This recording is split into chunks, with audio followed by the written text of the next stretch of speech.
আমরা হাঁটতে হাঁটতে ওপরে উঠে গেছি সবাই মিলে। এখান থেকে এই যে আমরা ভগবানের দর্শন করে নিয়েছি। এখানে আছে হচ্ছে বানর ভগবান, তারপরে আছে হচ্ছে নাগ দেবতারা, আরও তাদের সখীগণ অনেকেই আছে।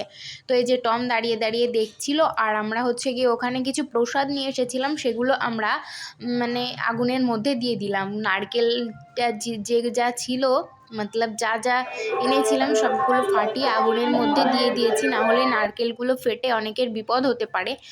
তারপরে এই যে আমরা এক একটা সিঁড়ি বেয়ে বেয়ে উঠছি আর এক একটা ভগবানের দর্শন করছি আর তার কাছে একটু প্রার্থনা করে নিচ্ছি। আর এই যে দেখো আমাদের ক্যামেরাম্যানও হাজির আমার পেছন পেছন। আর ওকে আমি বলেছি তুমি আমার পেছনেই থাকবে, কারণ হচ্ছে গিয়ে আমার একটু ফুটেজ নেবে একটু করে। তারপরে ও হচ্ছে আমার ফুটেজ নিচ্ছিল পেছন দিয়ে, আর মন্দিরেরও ফুটেজ নিচ্ছিল। তো এই যে আমরা চলে এসেছি একদম ওপরের চূড়াটায় চলে এসেছি আমরা।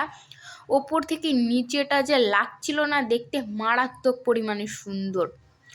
এই যে বাড়ি মাম্মি আমাদের সব জায়গায় দেখিয়ে দেখিয়ে দিচ্ছিল এইখানে এটা এটা আছে।